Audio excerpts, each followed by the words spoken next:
Hi Pisces, this is Carrie at Wooing Nature bringing you your January reading for 2021. I am very pleased to bring you this and very pleased that I am still here to be able to.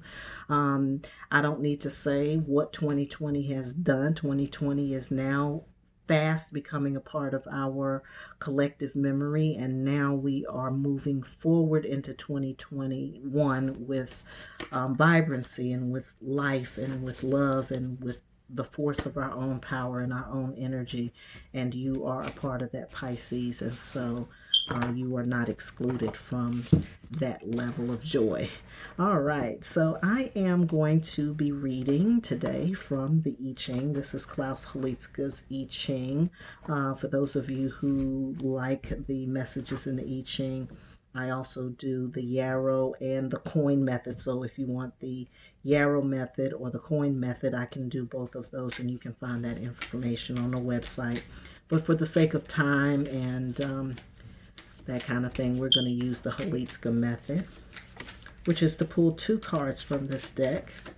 The first card represents the main message, and then the second card representing the changing lines, and those changing lines are read for deeper understanding or to guide those who, where the message is well, the other messages or the changing lines will represent other deeper messages for you, and they may resonate.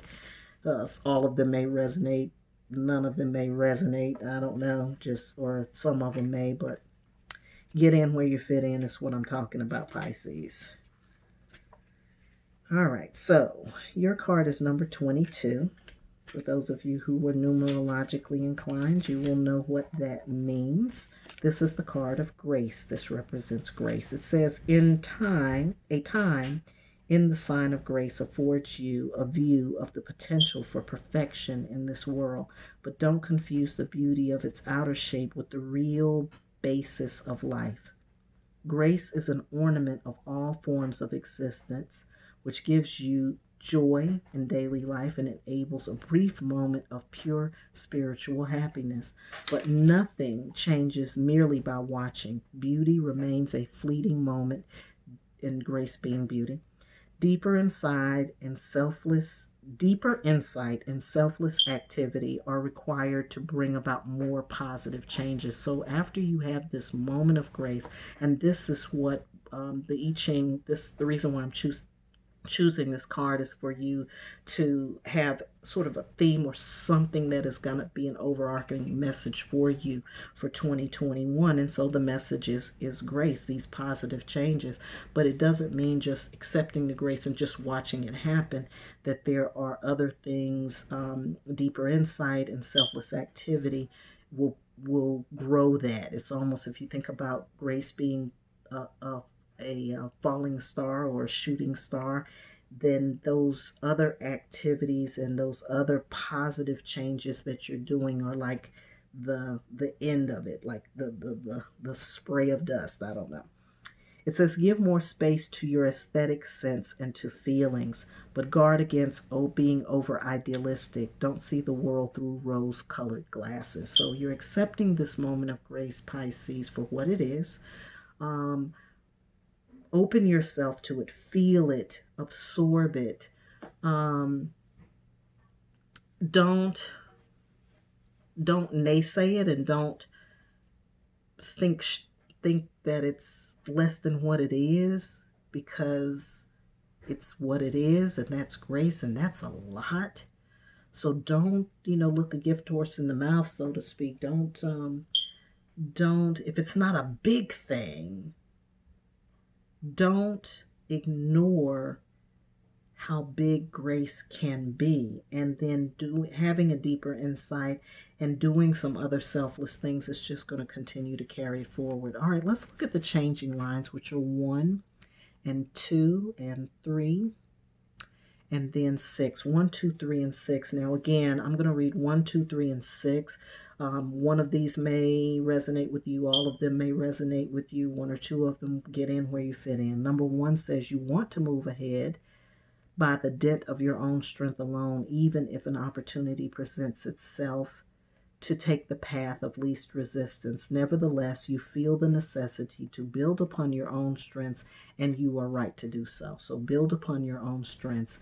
Number 2, it says you are fostering superficiality by placing more value on form rather than content. So don't put more value on what it looks like rather than what it is. Try to do justice to the circumstances by being careful and far-sighted. So look ahead. Don't let hindsight get you. Don't let hindsight always be 2020. Line 3, you recognize how grace and a romantic aura can transform human existence. Enjoy your life, but enjoy it without being complacent. That's what they mean by just don't take the grace and then be like, oh, I can sit back and chill. No. It says hold your ideals up high and continue to pursue them steadfastly. And then in number 6, it says you need no extravagant embellishments and embroideries to everyday life. Your simple but rich style possesses a natural grace. So you are in good shape, Pisces. I'm very glad to see that for you. I really am. I know that for some of you, 2020 was extra special in that way. So it seems like there's a touch of grace that has been administered to you, for you, and this right early. All right, so I am moving along. I will be reading now from the Sun and Moon Tarot at your year head. So we're going to look at January through December 2021. Just a quick glance at what you can expect month to month, or what you can anticipate from one month to the next. Oops. All right, so in January, you've got Queen of Pentacles energy. The Queen of Pentacles energy is someone who is self-possessed, somebody who understands what it is that they have inside of them, and they don't need any kind of outside recognition or any kind of outside encouragement, even though outside encouragement is always welcome. You are understanding that, and you are feeling the determination that comes with it, with that goat there.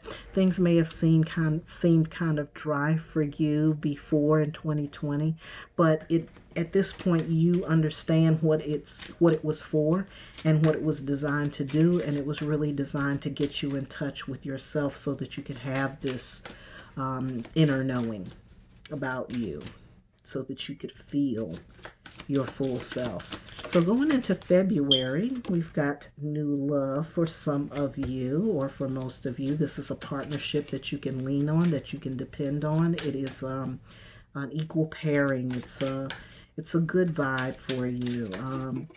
And you will be expressing yourself with this significant other. This could be romantic relationships, because we do associate that with the cups. But for those of you who may not be ready for all of that, it could be a partnership or a friendship, anybody that you can show love to, and the exchange is reciprocal, and that it's even and not difficult to have to balance or deal with. And speaking of balance, in March, we have a balancing period for you. This is a time where you may feel like you need to balance priorities. You may need to exercise some self-discipline where that's concerned, because you don't want to extend yourself too much, particularly if you are going into a new relationship, or if you are nurturing a new relationship. Do make sure that you have your time to yourself, because that's you want to move slow. You want to move slow. And by slow, I mean that you are making sure that you're honoring yourself, Pisces, within the relationship, that you're honoring what you do, that you don't get wrapped up in, because sometimes Pisces can get wrapped up in a relationship. So the balancing is really for you to do that. And then when we get to April, we have more balancing, a deeper level of balance. So March into April is when you are doing your serious balance work. And temperance just means to me that that's coming from a higher source. That means that the spirits that you are operating with wants you to do that, and they are going to make sure that that is done, that the atmosphere for that can happen for you, and that you don't have to even question it. Um, so April and no, March and April is when you'll be doing your balancing period, right when the weather is breaking, and then once that happens, you're going to go into May with a stronger sense of self. You're going to know how to use your own resources and how to use your own inner power, your own inner resources, as well as outer resources to create the thing that you want the most. And you may be trying to create a better relationship with this Two of Cups, or you may have a project that you want to build on. Yes, it looks like a project for some of you all. That's something you've been dreaming of or wanting, and you're trying to you want to see it happen. But first, before you do that, you got to see what resources you have to work with, and that's what you're going to be finding out more about when you get to May. All right, so May into June, going into the summer months, we've got the Three of Cups here, which means that there is some camaraderie. There is other people that may come and become involved in the projects or the ideas that you are nurturing. This is also to balance because you're going to be doing your personal balance in March, right? But then after you do this personal balancing thing and you really get a sense of your own inner strength and power and resources, then there's other people that are going to be showing up for you, and so you'll have to balance that again. No problem, right? So as we get to July, then there is someone who is waiting, who has been patiently waiting. It could be this Two of Cups person here who has been watching and growing this, and you've been growing this relationship slowly. Remember, I said that you want to maintain your balance. Well, somewhere around in the middle part of the year is when you decide that you want to make more of a commitment there.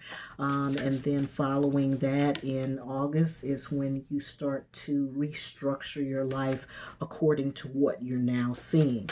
So you can expect that to happen toward the end of the summer. At that point, by the time August comes and the end of the summer comes, then what you're seeing is you're getting a chance to see the full picture, and you're seeing yourself in a relationship, in relationships, doing the things that you've been dreaming of, and you have a sense of how you need to balance in relationship to all of that, Pisces. And then once you see that, then in August, you're able to set a new order, a new precedent for yourself, coming up with some new rules as to how you're going to live your life, because this is a much better balance for you than what you have seen before. So do that balance work in March and April. Do that. Don't ignore that, because I feel like when you do that, this is going to make this process very easy for you. All right, so now we're in September. We're in the fall. This is a change point for everybody. This is you stepping forward with what you know about yourself and how you are going to conduct yourself with your new rules, because remember, right before that is when you set and establish a new order for yourself. Well, then right after that is when you have to express that and tell people what that's going to look like.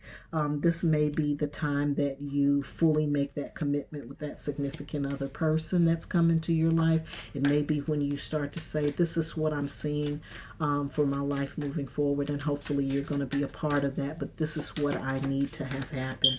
And then you'll let the chips fall where they may. It's nothing like telling the truth about who you are. Nothing like that. All right, so as we get into October, I'm seeing that relationship budding. You're starting to bloom. You're starting to grow some things together. This relationship is taking its time. So we're looking at February as the time when things start to materialize between you and the other person. Again, we talked about July as being the time when you make that commitment. And then as things progress in September going into October is when you start to really build on the relationship. And the relationship is literally starting to grow, both of you together. That's good news. That's that touch of grace. All right, so in October and going into November, when it's cold and it's time for you to get warmed up, you have the Ace of Wands here. This is a time of passion. This is a time of doing. This is a time of initiating, sparking new things, setting yourself up for the year ahead, because in November going into December is when you are getting ready for now 2022. So this is where you're going to look at what you feel most passionate about, what you want to see again in the coming year. You're going to be setting some goals for yourself around that time, and those goals are going to be based on what you feel passionate about. And then when we get into the long snows moon, which is in December, this is when you may be contemplating. Now, this did come in reverse, so this may be the end of a cycle of heartbreak, but it could also be the time when you may need to evaluate in the relationship the things that you may find disappointing in it, and then have a conversation about that if that does show up for you in December. If you're feeling like maybe was really feeling this a couple of months ago, but right now I'm starting to revisit. It feels like to me you may be revisiting some old energy as far as that's concerned. But what we're saying here in December is it is a time of contemplation and deliberation, is to really think about if there are disappointments, if you're not as happy in a relationship as you would want to be, or if you're starting to revisit some of those triggers that ended a relationship before, then it's important to communicate about that, because the swords is always about communication. And again, you've already had that message of being able to come forward with your truth in the fall. Okay, so Pisces, that is your year up front. I was going to say in review, but it's not in review. It's your year up front. If you would like to take a deeper dive, you know where to find me. I am at wooingnature.life. If you would like to get your own personal readings, you can do that there. I also highly recommend the intuitive life management platforms for those of you who are planning for the new year, strategizing your next move, and really getting serious about bringing your life back to balance. We can assign you to a time period with an intuitive where we can do some coaching, some intuitive coaching along with that. All right, so take a look at the website. Please don't hesitate to follow us on Facebook, Instagram, and Twitter. And as always, I hope you have a great day. I hope you have a wonderful January, and I hope you have a fabulous life.